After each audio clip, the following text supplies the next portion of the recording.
Last week, we saw the culmination of one of the biggest moves in recent memory, Jon Jones moving to the heavyweight division, officially relinquishing his light heavyweight belt. And we saw the matchup that I don't know if we necessarily thought we would see about 7-8 months ago. We thought it might have been Jon and Jan Blachowicz, but now we get Dominick Reyes and Jan Blachowicz, two of the most deserving at the light heavyweight division. I think everybody would agree. And to be quite honest, I went into this fight thinking Dominick's too fast. What he did to Jon and what Thiago Santos did to Blachowicz knocked him out going backward. I felt like Dom had the same ability. His ability to move laterally and attack you moving backward. It's very hard to do. It's very hard to hit guys when you attack backward. There's only a few guys that have mastered that skill. Izzy, Dom obviously has a little bit of that. Thiago Santos does a great job. Conor McGregor does a great job of this. High-level strikers can find a way to hurt you going backward. That's dangerous, man, because you usually want to get a guy on his heels, push him into the cage, and batter him on the cage.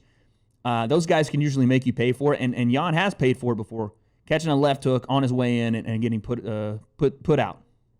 But Jan, 37 years old, that Polish power, man. Everybody talks about this Polish power. He sat Corey Anderson down with it.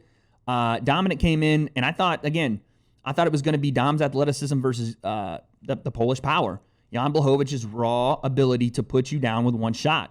Dom, I've seen put people down. I've seen him put Chris Weidman down with a shot. It's light heavyweight, so everyone can get put down with one shot. But we did truly see the Polish power, man. Jan Blachowicz comes out and he's battering Dominick Reyes first round, big body kick, snapping him in there. So much so the welt start already. I mean, it looked like Dom had been through a car crash. I'm not sure if there's broken ribs there, but we do know that after those nasty body shots from Jan Blachowicz, he comes up top, straight right, breaks the nose of Dominick Reyes, and that was that. At that point, it was pretty much all she wrote. Dom just didn't look the same. He didn't look like he pulled the trigger as much. He was on the back foot.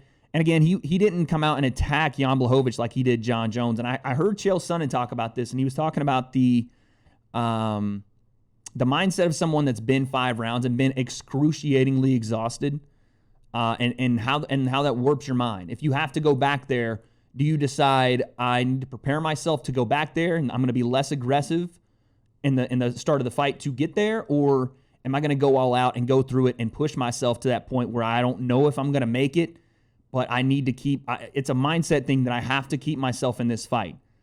And in shorter terms, I guess Chael was saying that basically Dominick Reyes had experienced pure exhaustion against Jon Jones, going 5 rounds, the full 5 against the highest level competitor. He had to have been exhausted. And whether you want to think this or not, subconsciously you probably in your mind go, you know what? If I can make that a little bit easier on myself in rounds 4 and 5 and try to be more explosive, more competitive, and not get to that point, because one, they say, and this is in all sports, but it really shines in MMA, that cardio or fatigue makes a coward of us all. I don't think these fighters are necessarily afraid of being knocked out, afraid of being choked, afraid of being submitted, or even beaten.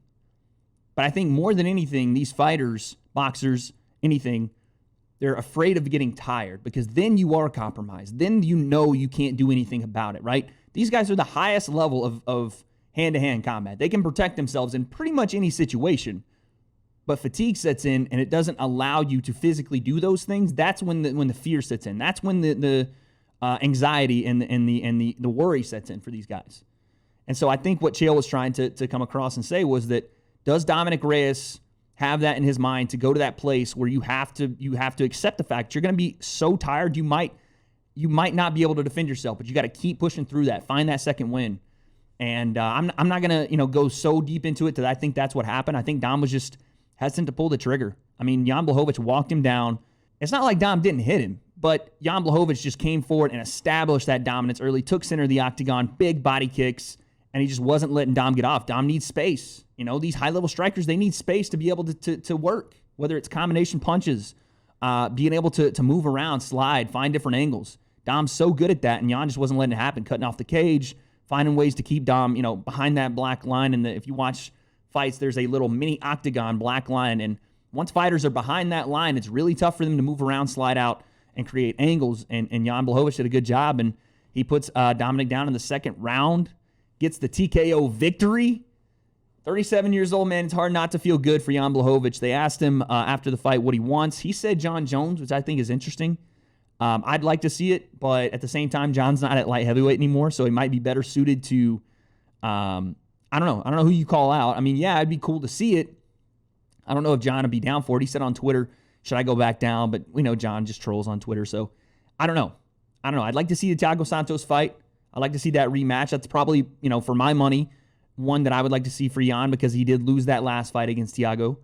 And there's some other guys coming up at 205. 205 is not the most name-heavy division right now, but it will be. There's some young guys coming through there. Johnny Walker trying to make his resurgence. Johnny Walker now with SBG Ireland, which is interesting. Moved from TriStar now to SBG. But yeah, 205 is still, it's contender season at 205. And what I mean by that is the championship is now, there's a clear path. And the same at middleweight. And we're going to talk about Israel Adesanya in a second. There's a clear path to the title. And the contenders now will be the focus of 205, right? Building that story for these new contenders to come up.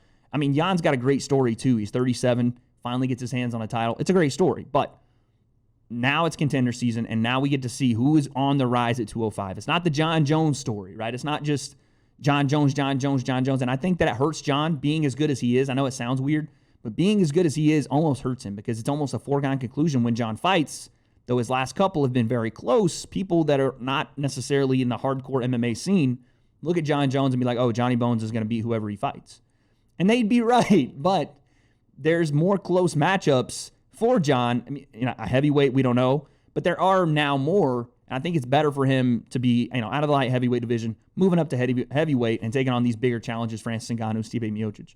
I think it's going to be fun. But congrats to Jan Blachowicz, man, that Polish power. I mean, he snapped Dom's nose, man. He had the Mike Perry nose. Thing was over here, and the rest was over there. So that was interesting. Congrats to Jan Blachowicz.